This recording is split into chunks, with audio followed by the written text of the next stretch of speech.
All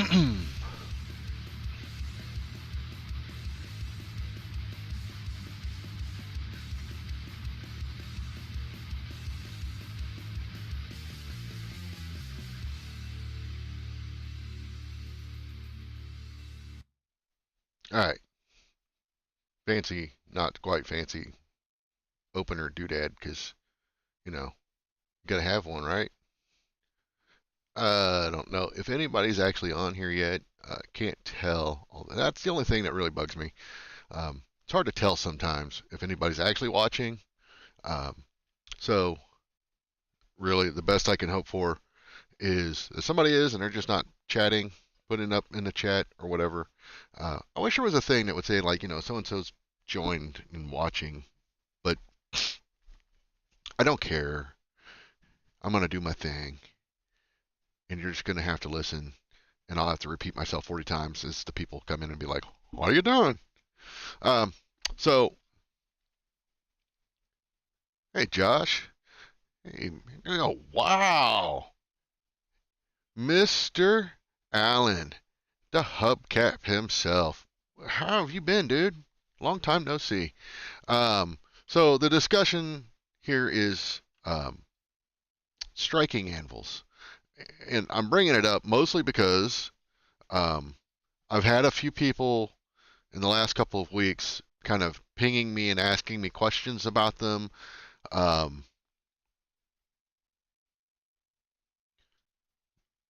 Jot Williford, my buddy Jot. We'll get into all the fun things about Jot later. Um, or did you tag Jared on that thing? Was that what that's all about? Oh yeah, you did. All right, right on. Anyways, so hey, Blacksmith Dan. So the striking anvil, right? I've had people asking me about it in the last couple of weeks. Not so much just the striking anvil. I think it's because I'd posted pictures of the keyed in anvil. Um, let's see, where did I put that stuff? Where did I put that stuff? Let me shrink this down a little bit. You can see the chaos of my desktop. Let me cover some of this mess up so you're not having to look at all my junk. Uh, yeah, you can see all the crap that I've got. But Anvil, let me go into Anvil real quick, and then I will we'll go through these pictures real quick. So I had posted these pictures on Facebook. This is us forging an actual anvil. We refer to it as a keyed in anvil. And I'll get into why we call it that. But this first picture here is us forging down.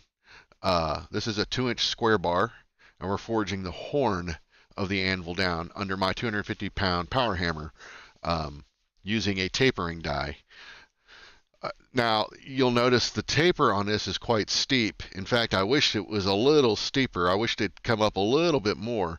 Um, and but it worked. It worked great. We didn't do the whole thing here. We did a lot of striking as well, but this using the power hammer allowed us to take it down pretty quickly. And then we did everything else by hand for the most part. So this is an image from. Am I fabricating that soon? I don't know. It's pretty cold up here, and I don't have a heated shop, so it might have to wait till it warms up a little bit. I don't. When it's like below 20 degrees, my desire to be in the shop is not existent. So this was from 2022, I think. Jot, correct me if I'm wrong, but I want to say this was 2022 November, some mid November at some point. Let me give you guys just a little hint. It was cold as fuck that day. It was like one of the coldest Novembers on record, if I recall. It was like 10 degrees that day. Notice that all of us are down to like, basically flannel or something like that from working. And at this point in this picture, I'm going to guess it was probably 10 or 11 o'clock or something like that. So I had a hammer in that started at 9 in the morning. So I was up at 6 or 7 prepping, and then we did the hammer in where members of the Indiana Blacksmith Association came out. We did a demonstration with oh, did Kurt do that demonstration that year? Kurt Fehrenbach did a power hammer demo. I think he did. I don't 100% remember, but I think he did. I think it was Kurt, or Kurt did the one in the spring. This one was the upset flower. That's what it was. So, anyways, during the day, we demonstrated how to do an upset flower, and then kind of let people loose, and they did their own thing. And I would say about 3 o'clock, most of the regular, IBA folks kind of, went off, and then we were all, there was a handful of us there. I'd say maybe 10 of us left, and some people started working on a hammer, and then some of us did some other things, and at some point we decided to do this. So this is my friend Zach Rapatoni striking, as Paul Kennedy here is directing the forging of this anvil. I look back on this and I have to ask myself, why did I send poor Paul into the fray? Because Paul had never done anything like that before. Paul's not, at this point in time especially, Paul was not overly familiar with using the edge of the anvil, as you're seeing here, to forge material down. That was not a technique he is overly familiar with. But I just kind of threw him into the fire on that one. And that's what I love about Paul, though. He'll jump right in the fire, man. He'll jump in the fire. He ain't scared. This is after one of the ones we had forged. This was essentially the end result. I don't remember if we went through any more passes to clean it up, but it was pretty close. It was pretty close. You can see right in here there's some hollows, and those all have to get ground out before this is done. This particular one here, I can tell you right now, this is what I'm using today as a keyed-in anvil. This one I'm using, and I know that because this has had the longer horn, and I wanted to save the shorter horn for a different one. So this is that anvil, but this is several months later when we're drifting the Hardy hole. So we're drifting a 1-inch Hardy on this, and we had punched this hole. We used a hammer eye punch, which was too big, by the way. It was a mistake. I should have measured the hammer eye punch. I did not, and it was too big. And I don't know if you can see it here. It's hard to see it here, but this drift actually does not. The hole is the square. You can kind of see it there, actually. Right here. You can see right here how it's kind of rounded still. That was because that drift was too short or too fat.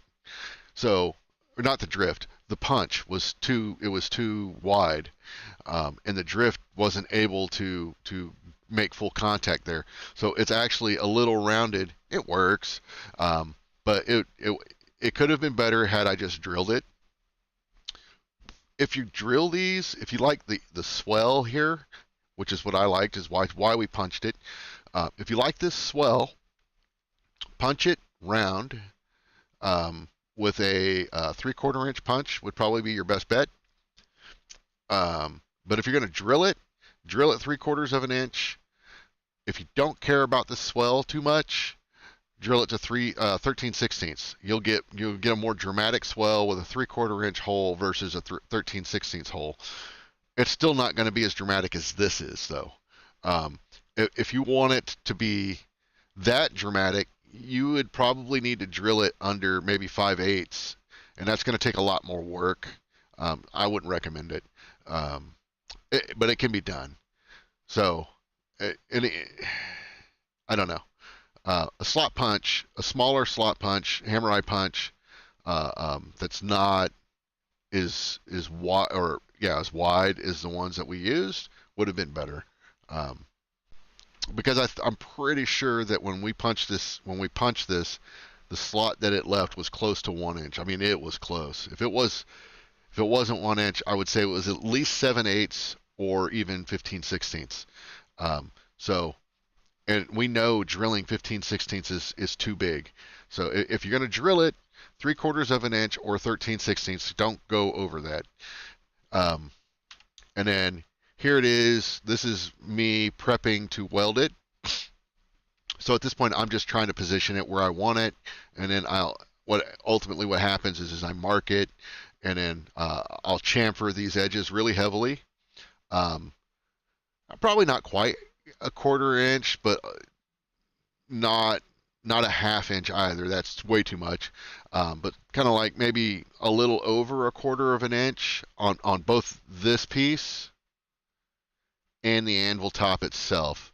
And then how I prefer to weld these, and I am a shit welder, by the way. What I like to do for these is stick weld this, do like what they would call a root pass, I suppose, with a stick welder, and lay it in there, and then really get it, laid in there. It looks like ass, and then I ground it back.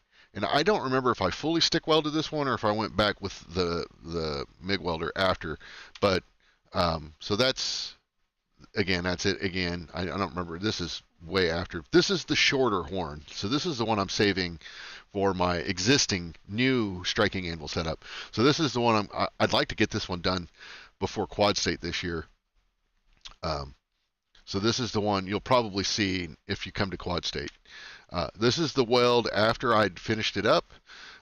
Based off of the width of this, I would say it was probably stick welded, but I can't guarantee that.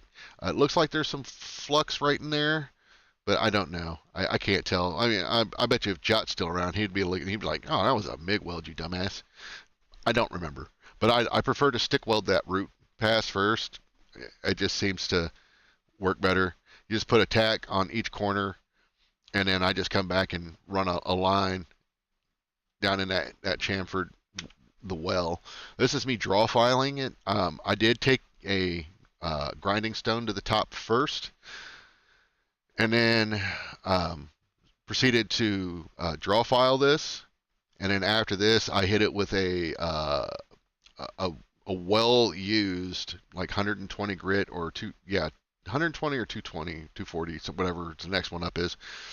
But it was well used flap disc, and then cleaned it up from there.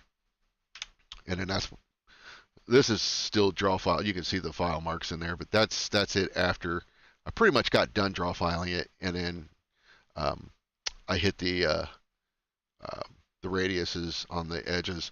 I taper my radius, so it's a heavy radius coming out and off of the horn, and then it tapers back to almost a no radius towards the back. So it's sharp back here, heavily radiused up here, and it's on both sides.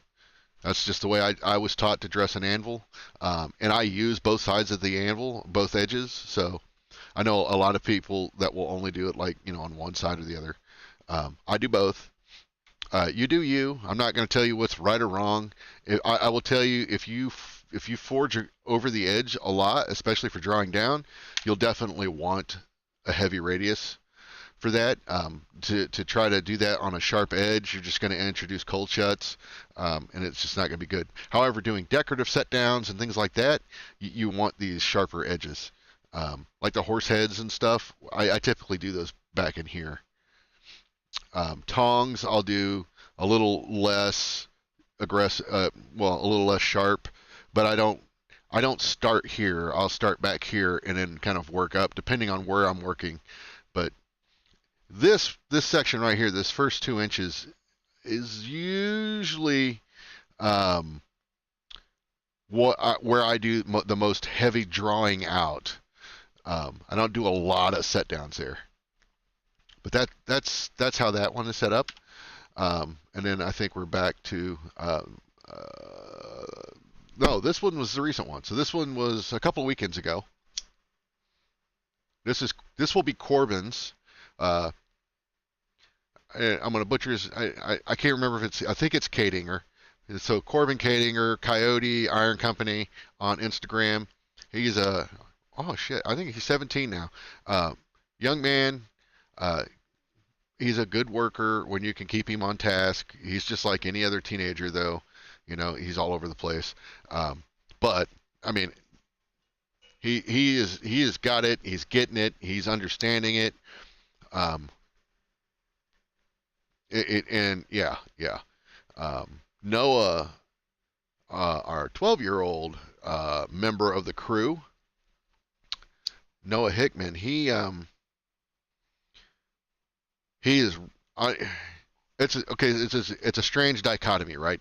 So Corbin has the physical stature to do a lot of the work that we're showing him, whereas Noah does not. Not yet. He's getting there though. I suspect this year and next year is where we're going to see Noah really jump. Um, and he's 11, 12. But the thing about Noah is, from a technical understanding, I think in a lot of ways Noah beats out Corbin in that regard. Where Noah is lacking right now is being able to take here to here. What Corbin is learning is to take from here to here. Um, but yeah, they're both. It's fun to watch these kids, do their thing. Proud to be, not proud. That's not even like the right word. I'm honored to be in a group with those two guys. In a regular forging group with those two guys. Um, it, it it inspires me to watch these guys work.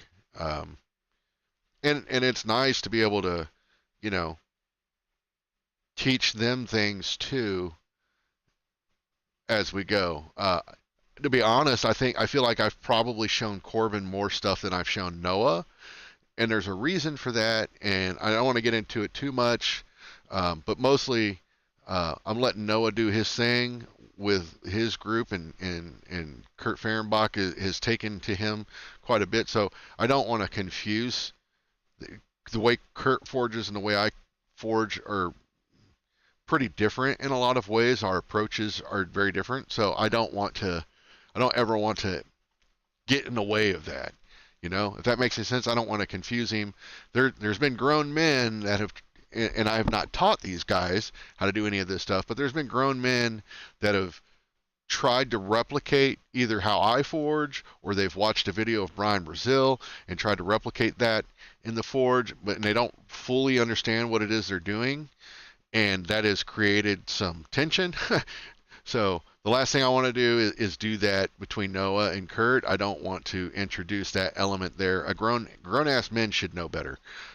When you're learning from somebody, if you're in somebody's shop and they're showing you how to do something, you should make an attempt to do it the way they are doing it. Um, you know, and you definitely shouldn't be trying to forge in a way that you don't actually understand. Um,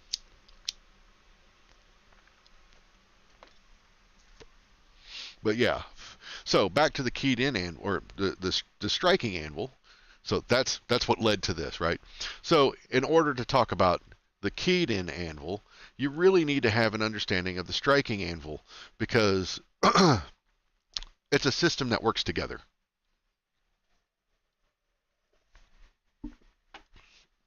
So when I say a striking anvil, geez, this is what I am referring to. What you're seeing before you right now.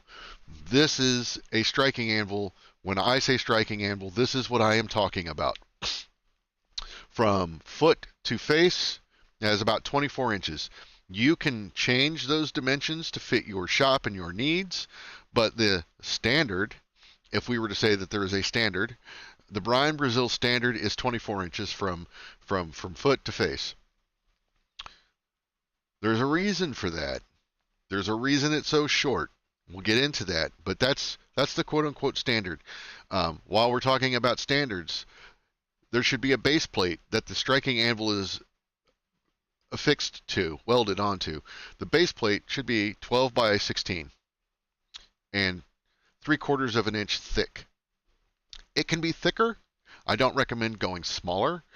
You might be able to get away with a 5/8 of an inch piece of material there. You definitely won't get away with it with 1/2 inch. 3/4 of an inch is good. If you don't have any intentions of moving it, 1 inch up to 2 inch. Um, the legs are 3 inches. You can do 2.5 inch. You could you can probably get away with 2 inch square tube as long as it's still 1/4 inch thick. I wouldn't go anything under. If you're going to 2 inch, I would definitely not go under 1/4 inch thick walls. Um, the reason I wouldn't recommend 2 inch is it looks kind of funny. They just look kind of funny. 2.5 inch works. Um, so if you're worried about weight and being able to move it around, 2.5 inch, 1/4 inch walls is the way to go. The standard, if you will, would be 3 inch square tube with 1/4 inch walls. You can use 3/16. I've used 3/16. It's fine. Um, but 1/4 inch would be the standard, the most robust in 3 inch. You also do not have to have them, um, the back legs. Oh, I got to hit the shift button here. The shift button. It sounded like shit buttons, but I meant the shift button. Um, there is actually an angle here. I don't know about in this particular drawing. I did this one when I really didn't know Fusion that well. Not that I do now, but there should be an angle there. Do I have another one of these somewhere?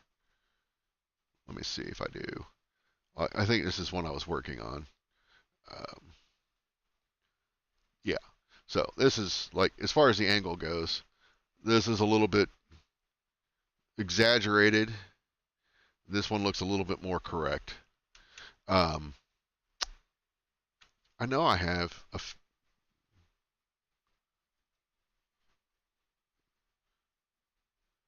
another one of these somewhere. But anyways, back to this. I could still show you these. So this is what would be referred to as the base plate, 12 by 16. You could probably get away with a little bit smaller, but I don't really recommend it. Just 12 by 16, 3/4 inches thick. And while did we talk like 12.5 degrees? I think the combined angle, yes, I think would be 12.5. They're actually cut at anywhere from 6.5 to 7.5. I usually cut mine right at 7 because it's easier to find on the thingy, you know, the little doodad. And it's probably not precisely 7, but I've got a little. I cut one and then I saved it, and then that I just set my miter gauge to that angle for all others, so they're all relatively close. But yeah, anywhere from 6.5 to 7.5. You don't really want to go to 8. That's a little too much. If you start going outside of that, and not that you can't, but if you start going outside of that, you're going to want to brace these legs together because there's a potential opportunity for those to start flexing. So the more it will add stability to the striking anvil itself, the wider the stance becomes, but that comes at the cost of flex. So you might have to shore these up a little bit. I mean, there's another thing I'm going to get to with these that you may want to take in consideration, but it might not be a big thing. So base plate, legs, right? So legs, standard would be 3-inch square. 1/4 inch would be recommended. 3/16 would be. I wouldn't go under 3/16 of an inch. The feet on this one are actually kind of short. Yeah, they're a little small. They would work, but now these are actually. I don't know how long these are. What does it say? 6 inches? Yeah. So said 6 inches. That should be 3, and then I'll show you. I'm going to do both of these. 3. So it said that those were originally 6 inches. I prefer these to be at 9, and the reason for that is I can move this, move this. Oh, not that far. So I can move that, and what that does is, well, it didn't do it over here, but what that does is that puts a little bit more foot underneath, so it adds a little bit more support under that side of the anvil. And you'll see in a minute we have, I don't know why that didn't, it's not showing anything there. No, let me find that. I know I have one of these. Um, Maybe under blacksmith tools. Oh wait a minute, that's where I was at, wasn't it? Let's see, go back.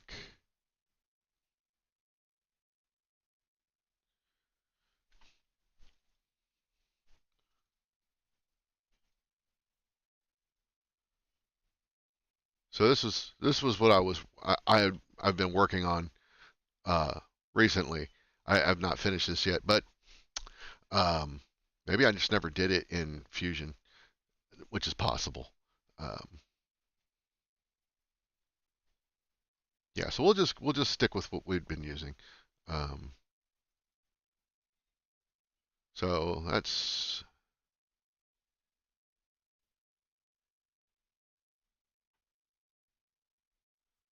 this does not look fully fleshed out, but this looks angle wise, this looks more correct.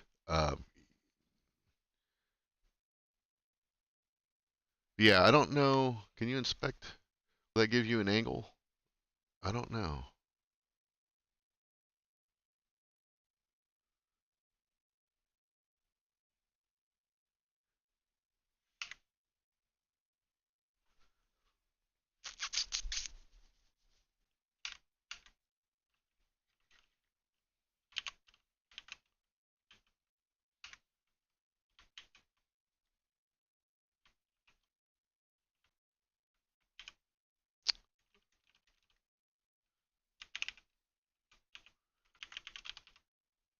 No. I don't know the actual command. If you know it, you feel free to tell me. But I don't know the actual command to look up the actual angle from you know. But this angle here, from here to here, um, 6.5 to 7.5. I typically cut mine at 7. So um, lengthwise, so this is all dependent upon how tall you want your striking anvil, right? You gotta count for the thickness of your feet, which I typically use 5/8 for the feet. I think half inch is too thin. I've seen them bend, but I haven't noticed that with 5/8. But you can use 5/8, 3/4 inch if you want. It's going to start getting heavy, like really heavy. 5/8 seems to work fine. So you got 5/8 plus, I think this particular one was 21 inches. So you got 21, right? The striking anvil is typically 2 inches thick, but you can do 2, 2.25, 2.5, 3. But you want at least 2 inches there. So that's 2 inches. That's 3/4 of an inch. So now we're at 2 3/4 plus the 21. So we're what? 24 3/4. And then you add the 5/8 on there. So this is slightly over 24 inches, right? Um, if you want it to be 24 inches, you just got to account for the length in your leg. Um, and that's really the main thing. Now, why are they so short? Why are they so short? You got to think when you're working on a striking anvil, you're working with a striker. So you got typically this is the director's view, right? So this is where the director is going to be coming in with their tools. So you've got a striker on, they can be here, here, or here. Typically is where they want. You don't want them back here. Um, so from a director standpoint, you're going to be presenting material up in this area. Yeah. So you're going to be presenting material up in this area most of the time. Now, when you think about why you want it so short, let's say you're working on a hammer. Do I have? I do have one. Let me go grab it.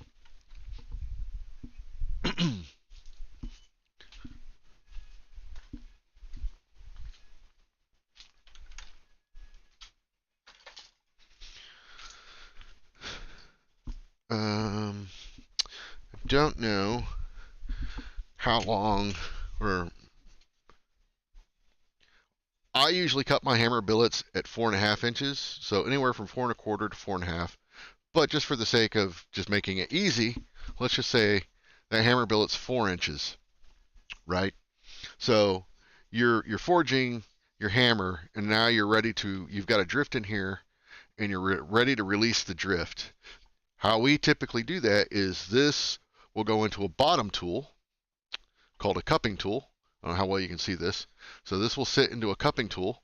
Then we'll place a flatter and or a set hammer on top of that. Let's just say this is my set hammer.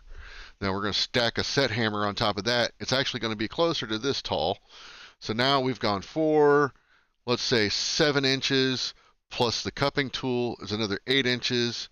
So we've already, at this point, we've stacked up to 8 inches on top of that anvil face. So your striker has to be able, the reason we do them so short is because we want the striker to be able to deliver the most power squarely as they can, without having to do anything weird. So that's why we do that. So like I know we've stacked at least 9.5 inches of tooling. I am 6'3", and I still felt better standing on a slight riser when I was striking to hit that material. So if you're a shorter person, I don't know what the American average height is for men. I want to say 5'10", 5'11", right? Somewhere in there is probably the average height. I don't think 6 foot tall is quite the average yet, but hey, we're getting there. But because of that, if you got to think about it, right? The more tooling you start stacking up, the harder it's going to be for them to hit it, with full force squarely, coming down full force without having to do anything weird, like standing on a box, or you'll see a lot of guys striking on an anvil at anywhere from 30 to 32 inches tall, and they're having to do this weird thing. And it works. I get it, because you can't swing a sledge like this and come down squarely on a anvil that high with tooling stacked up on it. You're gonna make contact about here, and it's just awkward, and it's not a good hit. So you'll see this a lot because they can get over the tooling, and it works. I get it. And there's times when that type of striking makes sense. If you're trying to make a hammer, you're trying to make a 3.5 pound hammer. And I've had this argument with people. We've had this argument with people at Quad State, actually. We've had a guy come up tell us we were doing it wrong. And by the way, and to date, not a single person has shown us that they can do it as efficiently as we can do it using their technique. You know why? Because physically you cannot. You cannot. You will never see a guy doing this that can match my power doing this at 6'3", taking that sledge over the back of my head and bringing that thing down. You cannot. Physics dictate that will never happen. It just won't. But again, there's a time and place for everything, right? Like my style of striking makes no sense if you're presenting material on a traditional anvil at a traditional height. It just doesn't make sense. In fact, it's borderline dangerous, unless you're standing on a box. But even then, if you miss and you hit a hardened faced anvil, whoo, look out. You might be going for a ride. So anyways, that's why they're so short, is because of that stacking of tooling, and because we want a striker to be able to get as much throw with their sledge down onto the tools or the material as they can in each heat. So this is something you'll see in Brian Brazil forging a lot. He never seems like he's in a hurry to do anything. There's times where he gets after it, but not really. Most of his videos, it's slow and methodical. Boom, boom, Boom. There's two reasons for that. Well, okay, one, he's swinging a 6-pound hammer in most of those videos, so he can do that. The other is they're very deliberate blows. He knows exactly what he wants, and he knows that with a 6-pound hammer that he's swinging, he knows what he can expect to get out of it. But we do the same thing when we're striking. We know we technically use a sequence when we're forging a hammer. This starts out as a round piece. We punch it, and then we'll drift it, and then so when you punch it, it's going to swell out. I actually want to 3D print the stages of this, by the way. This is a 3D printed hammer. So when you punch it, it's going to swell out, right? So then we'll drift it, and then we'll take a fuller, and we'll boom, boom, boom, knock it down. This isn't the sequence, by the way. Boom, boom, boom. And the idea is we're not forging the cheeks as much. You are, but what we're really looking to do is to get that material back down into plane with the parent stock. So, like I said, it's swelled out. So we're trying to get it back to the face here. So that's what's happening. And the sequence that I use is we'll hit middle, flip, hit middle, we'll come back, middle, high. This is being the high side of the drift. If the drift is in here, this would be the high. So middle, high. And then come back over, middle. We hit middle, and then high. That's what we're going for. And then you repeat that sequence on the other side.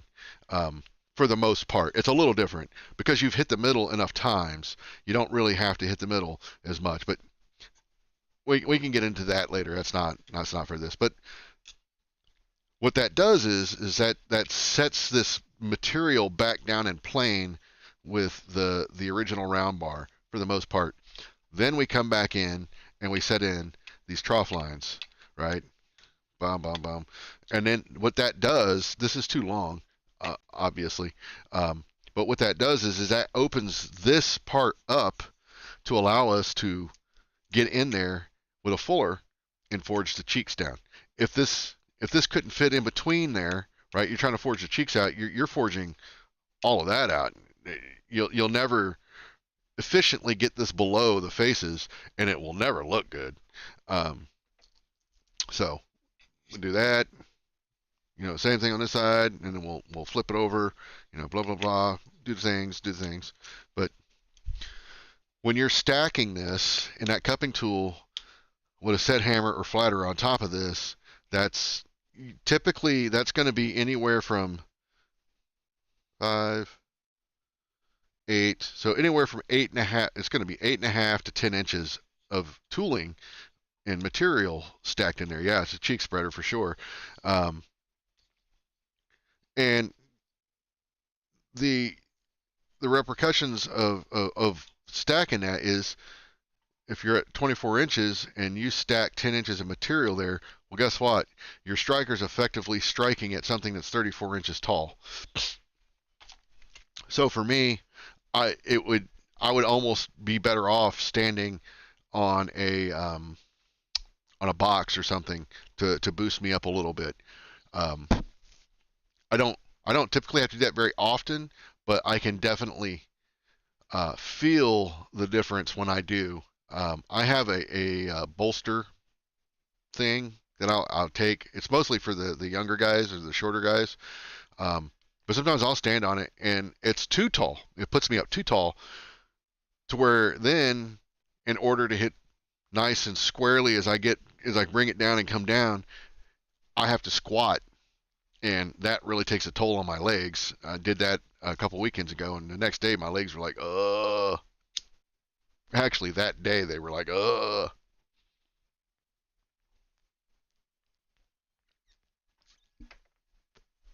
So, back to the striking anvil. That is why 24 inches, 24, 25, you can make them shorter as well. Ryan Schwader, I think he made his 18 inches. I wasn't a fan. It was a little too short. Take it easy, Troy. It was a little too short in my opinion. For me, and again, I'm 6'3" though. A little too short. 20. 2 inches could be fine. But then you start running into the realm of it becoming exceptionally uncomfortable for the director, because you got to remember the director has to use it too, right? So you're hunched over, unless you're, a shorter person or a young kid, you're going to be really hunched over, like, Paul, myself, some of the other taller dudes. It too short, it can really start to take a toll on your back, because there's only so much bending you can do at your hips before it gets really awkward, unless you do a lot of yoga. I don't know any. Well, I do know a blacksmith that does yoga, but I don't think she does any striking work. Um, but so there you go.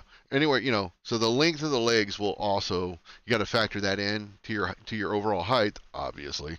Um, so I cut mine, I think, at 21 and a half. I forget. Like I said, I got a template out there that I use.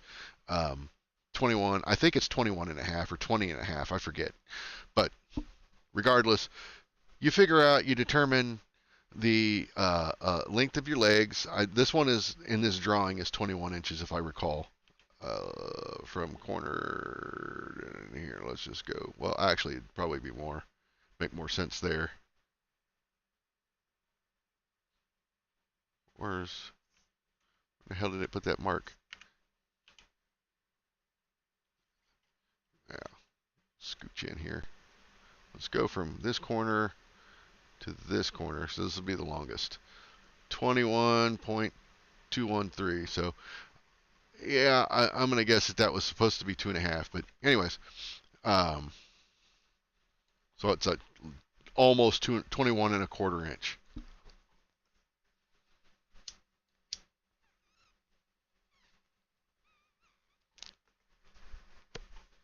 And you can play with these and figure out exactly the height you want.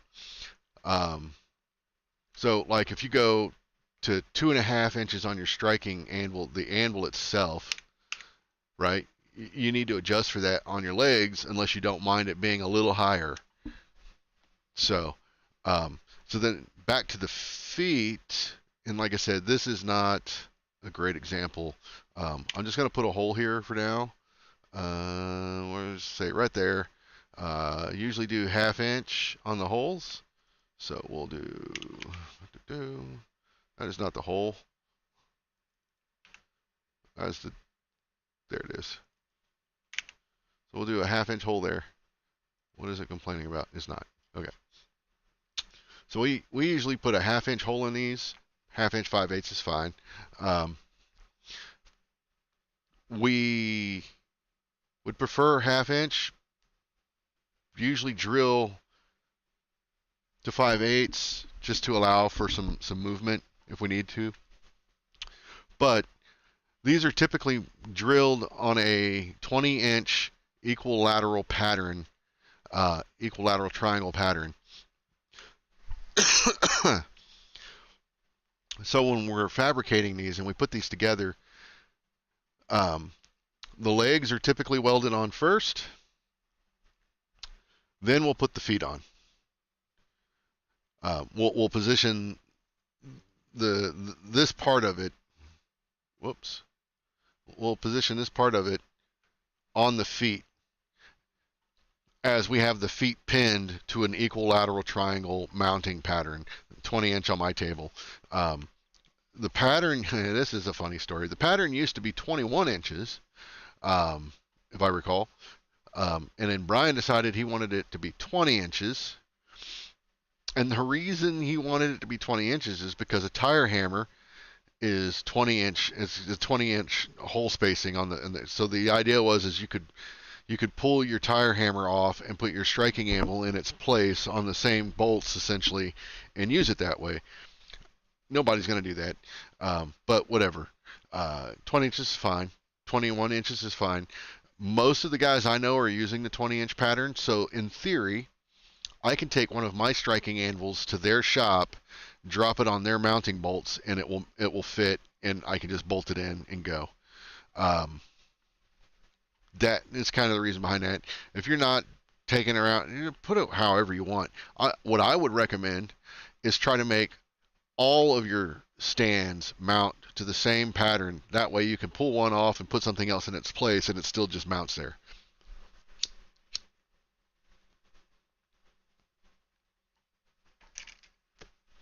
The holes up here on the base plate are 2 inches off of each edge, all around, on all 4 corners, and it's a 3/8 inch hole.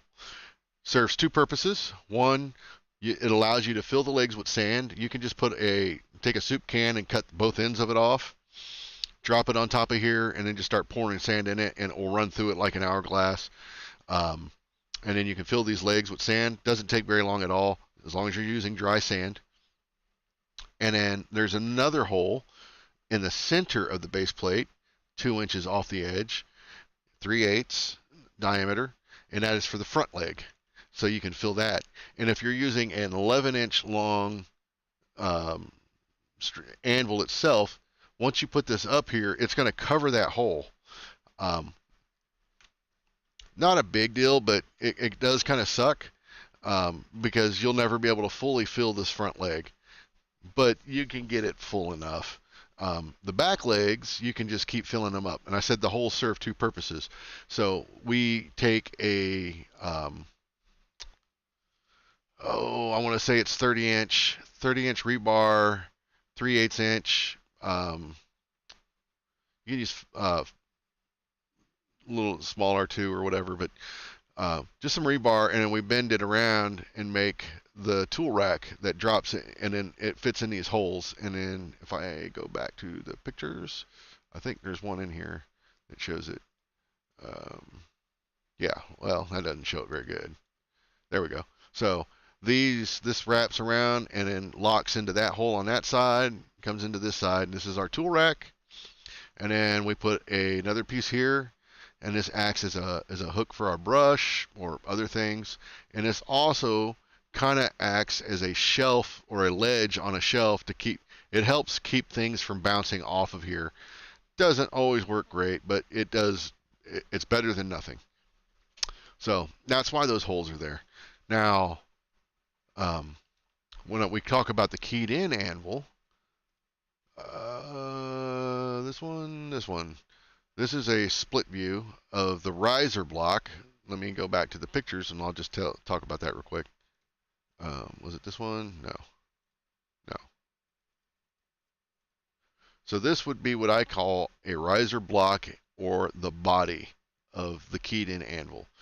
In this particular instance, it is a 5-inch tall, 11-inch long, and 2 inches thick.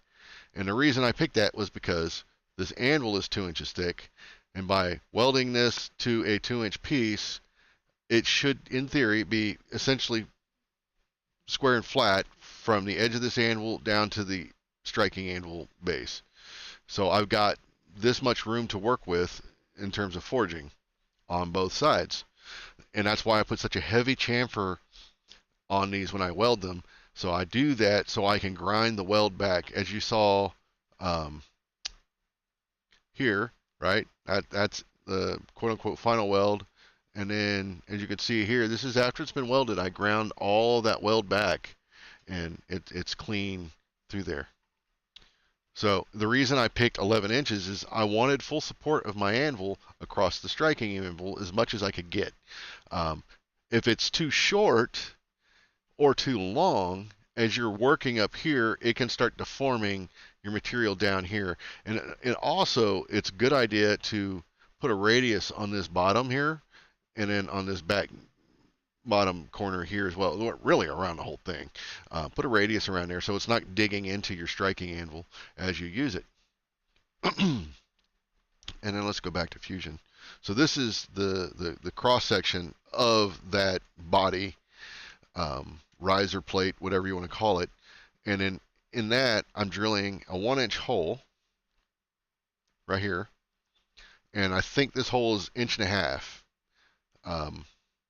I need to actually measure mine, but I'm pretty sure it was 1.5 inches. So it's an 1.5 inch deep hole with a 1/2 inch hole going through here, and I don't. Let me turn the analysis off. Is that hole not there anymore? I must have. Oh, I'm editing a sketch. There it is. Let me turn the analysis back on then. So this is a 1/2 inch diameter hole that's passing through the entire thing. And the reason for that is when you put the hardy stem in here, you run a 1/2 inch pin and it locks it into this body. And you can see that here. This is what that would look like. So there's a 1/2 inch pin that goes through here. This piece slips up into this. And then if you've measured correctly, when you get this in there, your 1/2 inch pin should pass through here and hold this hardy stem to the anvil. And then you'll see that there's in this particular case, there's a 1/4 inch slot in the stem. And that is to allow. This is backwards, by the way. Yeah, this is backwards. But what that would allow you to do is then you can drop that stem through here, and then that slot will drop through here, and then you can take a key and wedge that anvil down to the striking anvil. And here's the beauty of that system. You can take this stem and apply it to multiple tools. Various swage blocks you can use this same system on, mount them to your striking anvil, and they will not move, and you can use them in conjunction with a striker. And it's really pretty sweet. I intend to make a couple of swedges for this year to show this off a little bit more at Quad State. So we'll see. But yeah, that's the striking anvil in a nutshell. I often refer to the base plate on here.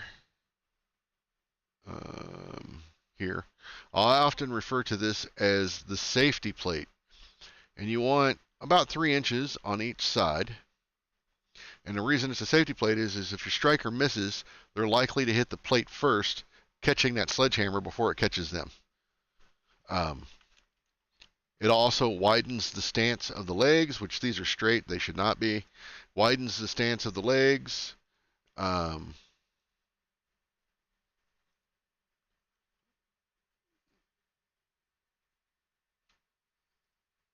There we go.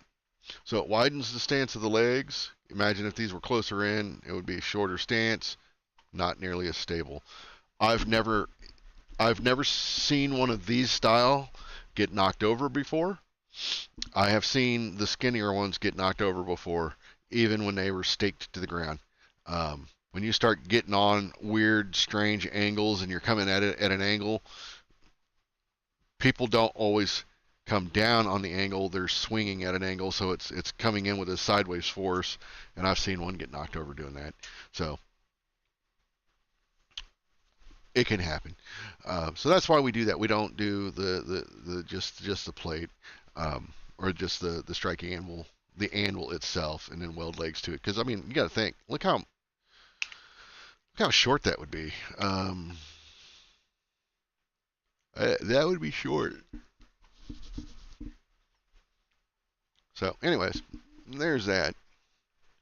And I am actively working on. This is the active work. As you can see, I've gotten really far. But the idea here is, once I get this done, I will publish these drawings and more like a cut sheet type thing or whatever, a fabrication drawing, whatever they would be called, so that people will have something to work from, and it's a guideline. You do your thing, do it how you feel fit. I would just say that and I'll put this in the document too, that there are certain core principles that you should not skip out on. But everything else is kind of free for all. Like, when I say core principles that you shouldn't skip out on, don't use 1/2 inch for the feet. It's too thin. Don't use 1/2 inch for this plate. It's too thin. Don't use 1/8 inch for your legs. It's too thin. things like that. But like overall, like how high you want your striking anvil to be, a 1 inch hardy versus a 1.5 inch hardy. Hey, if you want one with a 1.5 inch hole in it, you do you. Um, it's it, you know, Ryan would be very like this is he is very strict about some of those things. Like it should be this. There's no reason to do that. It should be this. I'm not going to tell people that. Feel free to experiment. Make one kind of as wacky as you want, and then, but don't. I would ask this: if you do one of these, do these to the the spec. Build one per the specs. Then make your whatever modifications. Use that a little bit, and then decide what you like or don't like about it, and then make changes from there. What I would also say is don't make one all modded out and crazy without having access to an actual in-spec striking anvil, and then start poo-pooing a striking anvil because you're talking out your ass at that point. You don't know, you have nothing to base your analysis off of. You're basing your analysis off of whatever flawed thing you built. I've seen somebody do this on YouTube with tongs. They made a pair of tongs based off of something else that they had seen, and then proceeded to shit on them. And it was like, well, you're shitting on your interpretation of those tongs, not the actual tongs. It's like, how is that, like, to not even acknowledge that, I think, is a disservice to the person that you're reviewing. Um, it just seems kind of disingenuous to me to do something like that. But it has been done. And not just once. I've seen it a couple times now, where people do things like that. It's whatever. Um, but yeah, if you're going to critique something, get the thing. Don't make your don't make your version of it and critique a poor rendition of what the original tool was meant to look like or act like or function. Um, you're critiquing yourself at that point.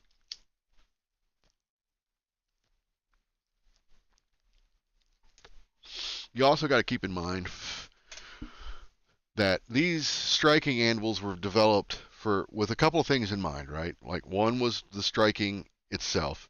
The other was Brian and Ed or Brian and Lyle when they were out doing a lot of demonstrations, they couldn't go somewhere and expect to find this type of stuff available to them, so they had to take it everywhere they went.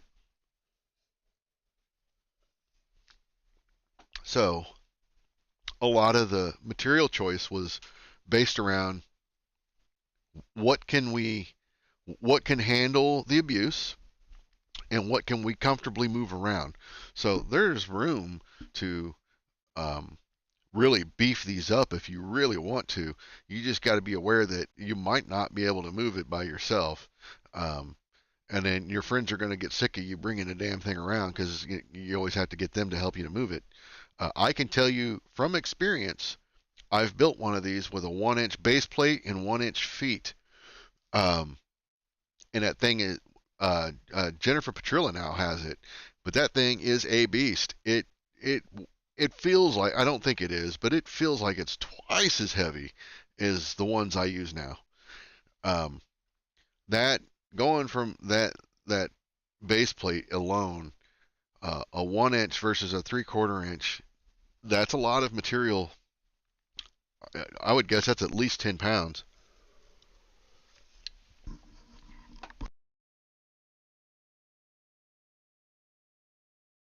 Sorry. I'm trying to remember to mute when I have to cough. But I would guess that's at least a 10-pound difference. And in the feet, they're way heavier than they need to be. Um, Actually, that's not true. That's not true at all. Hers is mostly in spec. It just the foot pattern, the mounting holes are not correct. So hers is in spec outside of that. It's the anvil I used for my 250-pound roughing house. And the reason it became the stand for that anvil was because I did make it way too big. I I made it too big, and I think the legs were too swole out. I don't remember. But yeah, either way, they were both beefy. I think the one had a 1 inch plate on it too.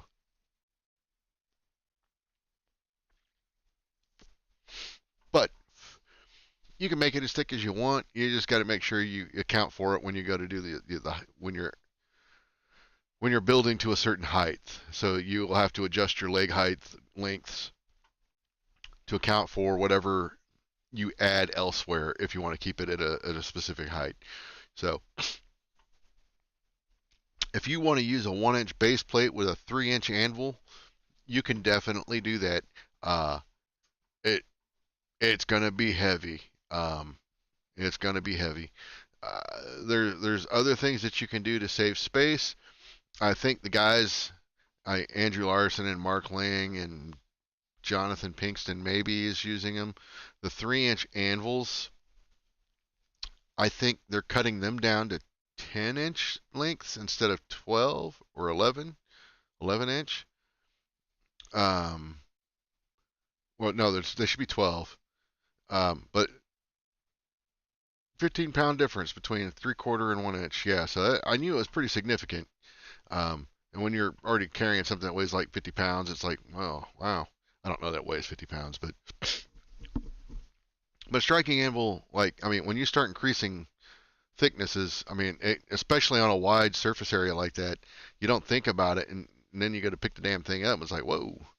But yeah, I think Pinkston and Ling and Larson, those dudes are using, I want to say 10-inch long anvils that are 3 inches tall. So by doing that, they've shaved off a fair bit of weight, but increased the height. Um, on the flip side of that, they lose some length in the anvil. I don't know that that's ever impacted those guys. I have found that I like mine at 11 inches. Um, yeah, at 11. I and the reason for that is the hole for the sand to pass through um, is not covered, so it makes it easier to get to that hole and then keep filling that as I want. And like I mentioned earlier, this is actually backwards. Um, don't do this. Should not be this in this orientation. It should this hole should be over here. Your hardy hole should be over the two back legs. But that opens up that hole for me. It never gets covered up. And then the other thing I do on the it's not in this one, but the other thing I do is the legs are welded in. They're about maybe a 1/4 inch set in a 1/4 inch from the base plate and then welded into place. But the front one, I actually push back a bit further, about an inch, maybe even an inch and a half. I don't remember, but at least an inch. And the reason for that is when your tool rack is up here, right? The front leg can impact the ability for tools to sit in there if they've got longer handles. Um, so one day we were doing something, and I was like, just push it back like an inch, and we'll go from there. And I've liked it ever since. And I think Corbin did his that way too. Um, so, but yeah, like I said, you can beef it up. I don't know if you can get half-inch thick walled square tube in 3 inch dimension. But I mean, feel free to use it. They're going to be heavier than hell. But if it's something that you're not moving around, very often, you just, put it in place one time and then set it and forget it. There's nothing wrong with that. But if you're going to move it around, that's a big portion of why these dimensions and material sizes were picked. Was, it's something it's robust enough to stand up to the abuse, but light enough that one or two guys can move it around pretty easily. I always recommend grabbing a friend to help you move it. You can move them by yourself, but why put yourself through that much work if you've got a friend nearby? Just grab them and say, hey man, give me a hand. Nothing wrong with asking for help, especially if they're going to be using the damn thing.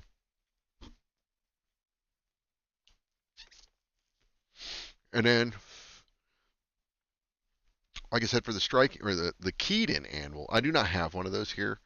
I have the base block somewhere here. I have the base block. It's in, like I said, it's in analysis mode right now. Um, you can put a heavy chamfer on it. This in this particular drawing, it is 1/4 inch chamfer on here, and then you would mate or match that essentially on your the anvil topper itself, the part that would weld to the top of this. And the reason, again, the reason for that is that way you can get a nice heavy set of weld in between that in that valley, right? Get a nice thick heavy weld in there, and then fill the whole thing out, and then grind it back flush, and it stands pretty good. I don't have the dimensions for all of this right now, but you know, I'll be working on that. But it's just a 1 inch hole drilled like 1.5 inches in, with a 1/2 inch hole drilled 3/4 of an inch up and all the way through both sides, so that you can run a pin through it, which will hold your hardy stem. And the hardy stem, um, it's just 1 inch round with they just um, mill the square piece. I don't even, it's not really a big deal. And then you can just you can punch this slot if you want, or you can mill that slot. Andrew Larson used to sell these. I don't know if he still does. I'm sure he would. Um, you just need to know the distance from the top of your anvil to the bottom of your anvil. So if this is this would be 2 3/4 of an inch, right? So this hardy stem, at the very minimum, from here, it needs to be 2 3/4 of an inch just to get to the bottom of the plate. But it should be longer than that. So it should be, I would say, 3 3/4 of an inch long. But you want material on either end of this slot so you don't blow it out when you put the key in. I would recommend, at least personally, I like to see 1 inch of material on either side. I think this might be 1/2 inch. It might be 1 inch. But the slot, you need to have a little bit of this slot. I would say let's just expect at least 1/4 of an inch of this to be inside the hardy hole itself. So that slot extends up into this part, or well, actually could be up in here too. But it won't lock into place otherwise, right? I mean, it just won't. So I don't know if that makes any sense. But yeah, that's essentially it. We go back to the pictures real quick. So again, that was a couple weekends ago on the 250. This taper die worked out. Actually, I would say this taper die worked out better than I was expecting it to. Again, I wished the taper on this was a little bit steeper. The problem, so what you're going to get into with a taper die like this is you'll eventually reach a point where it's just going to try and spit the material back out at you. So you have to be really careful with that. And this was a couple years ago. We did 2 by hand. It was fun and very exhausting. And we really didn't know what we were doing in terms of striking.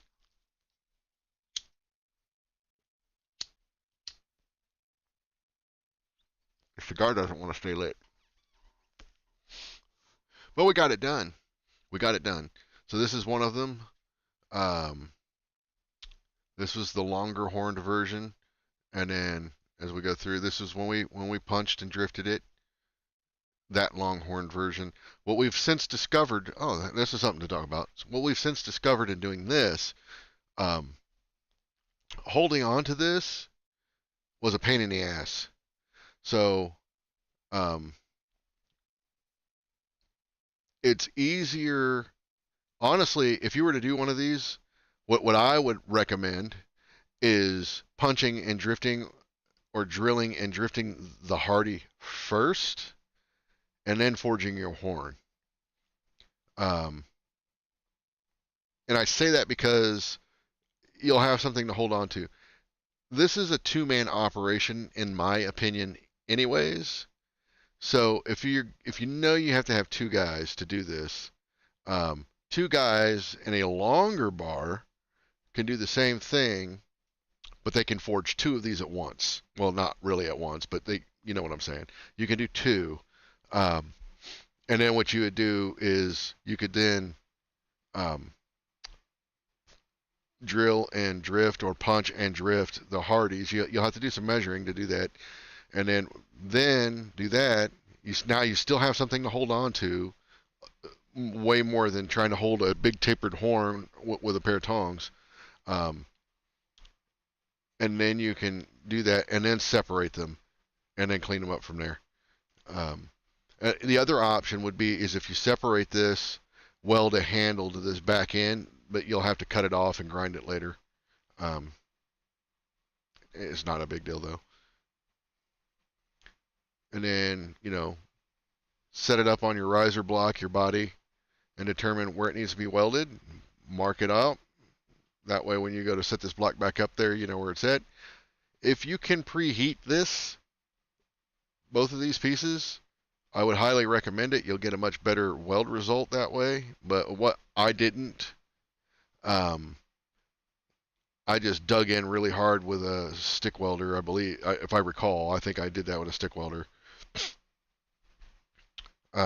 This is the short horned version that we forged that same night. And then this is the weld. And just looking at it makes me think that was a stick weld. But it may have been MIG. I don't remember. But once I welded this all together, I ground this back flat.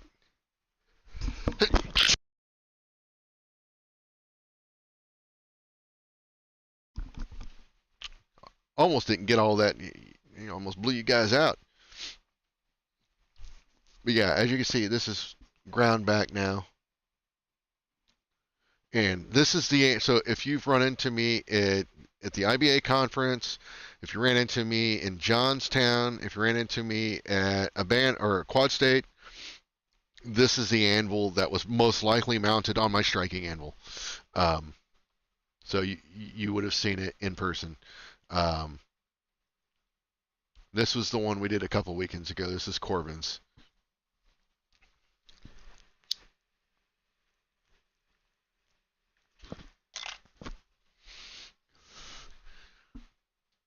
I would like to do a few more of these this year.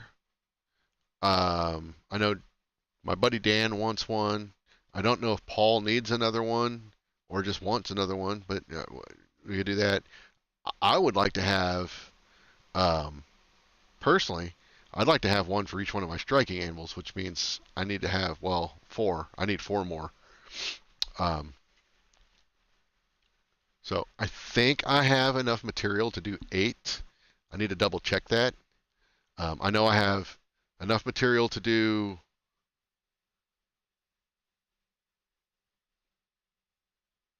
2 more on one bar currently, and then probably 4 on another. So that would get us pretty close. And then I think, actually, I really only need 3 would be nice. 2 I can take around with me, and 1 I always leave in the shop. And I may, Paul, I may decide to take some of that 2 1/4 inch 4140 and make the top of the anvil out of 4140 for the one that stays in the shop. We'll see. We'll see. But yeah, on a striking anvil, this is not the greatest example. You can see where it's been hit a couple times, but this is the hardy right here, and I like to put from about here back a really heavy radius on the edges here. and then again just kind of taper them back as they go back. You don't really need, for striking, you don't really need a lot of sharp edges. Um, and really, probably not an issue with mild as much, but you got to be careful because if somebody hits these edges, they could send a chip out. But as you can see, somebody hit this edge pretty good. They really clobbered that one.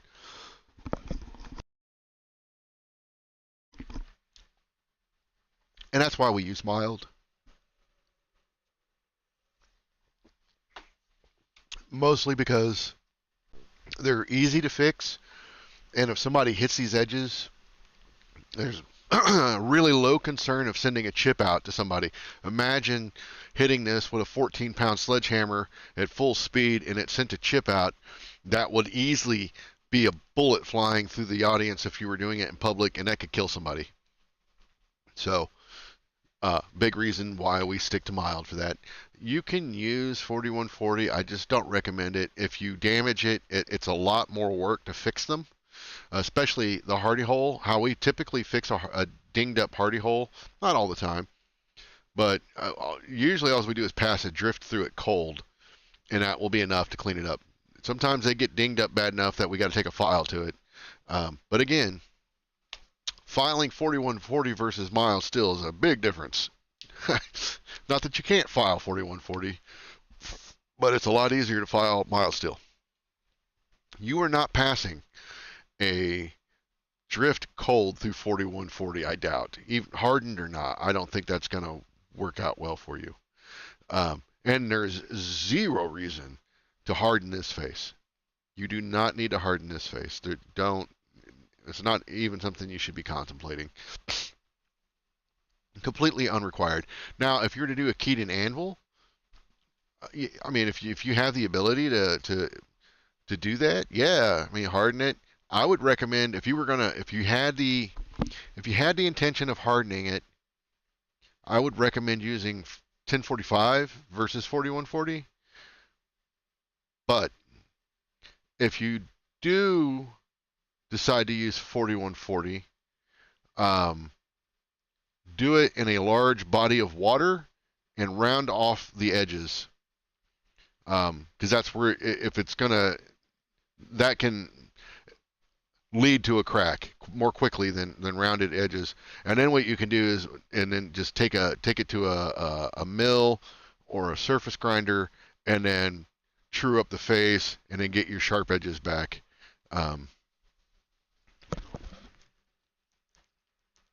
With 1045, you can just chuck it in a river, and it'll be good. In fact, I've seen, I don't know if it was 1045, but I've seen videos where guys have reheat treated an anvil, and that's essentially what they did. They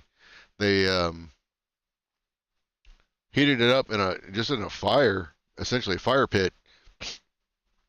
Brought it up to a red temp, a critical temperature, and he had a zip line essentially that took it down into a little pond, and he just did that and then sent that thing down into the pond upside down, so the face hit first, horn came in first, and did that whole thing.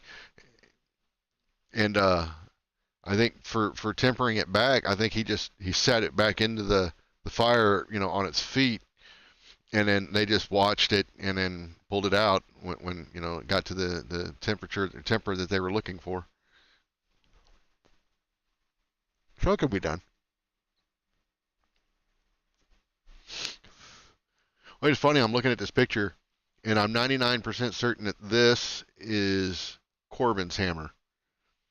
And I'm saying that because I can see this line right here, and I'm pretty sure his has that mark. I don't know that any of my hammers have that. Had like a weird, their billet had that something happened or something, or it had like a line in it, and they just rolled with it. But yeah, that does not look like my hammer. So there's all of that. This is, yeah.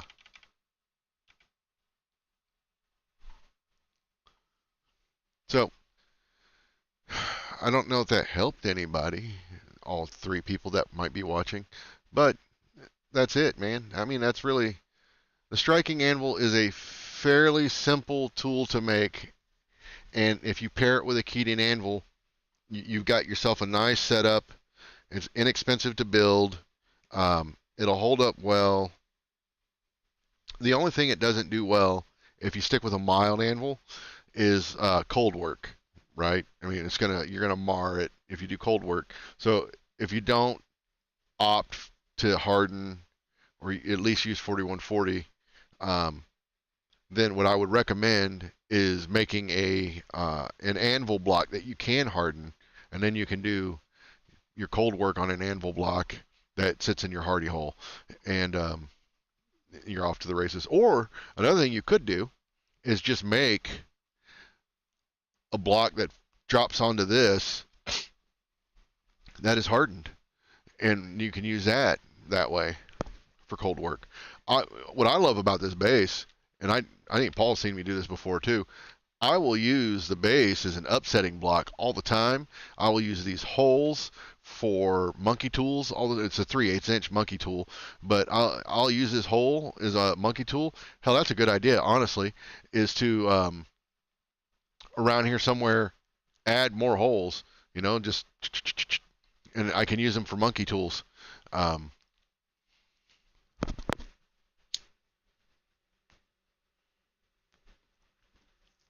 But when I did my TV tray, I used this hole for the monkey tool, essentially for my legs and anything that needed a tenon on it. I mean, you have to have a corresponding tool, obviously, to support it if you're going to keep using it. Otherwise, you're still going to need a handheld one or something, or a tooled one, a handled one, to do the other side. But if you have two tenons, but if you're just doing the one tenon, that works great.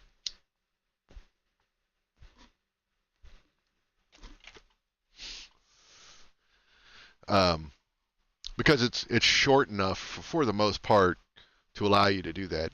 But yeah, I mean, there's a lot you can do with these. You can build, and like I said, I want to do different swages that I can key into this anvil and present them at Quad State, or hopefully maybe even the IBA conference this year, showing the versatility of this setup paired with the quote-unquote universal hardy stem setup. So, like, the idea being, you really only need one of these, right? So when you take your anvil top off, you can pull the pin here and then drop this into a different tool and then just keep on trucking. It's going to fit the same system, same key, everything is going to work on this anvil. So you really only need the one. I have multiple because I do have people that like to drive the wedge in as hard as and far as they possibly can, and then it inevitably will cause problems. But they're pretty robust and easy to fix. But I keep a couple of them just for that.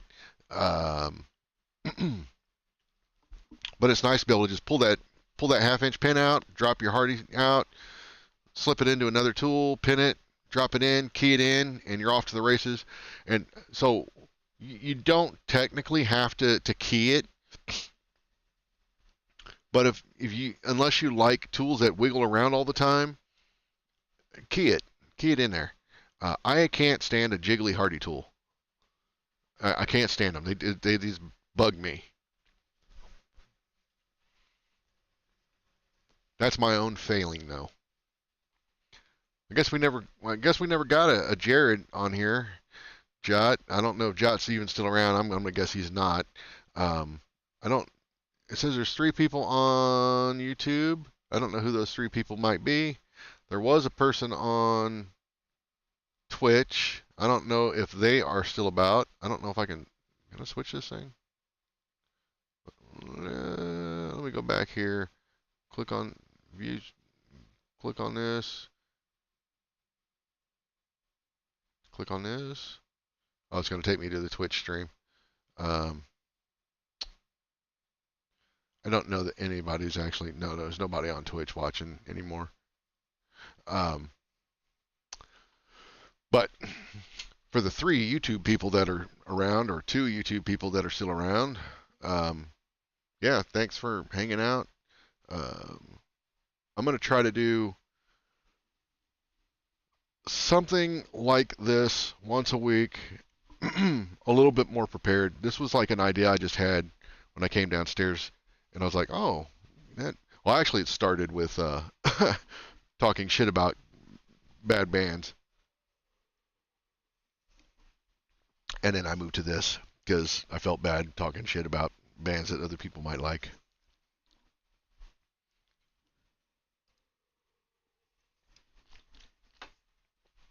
But moving forward in the cold times when I don't want to be in the shop, I'm going to try to do something more akin to this.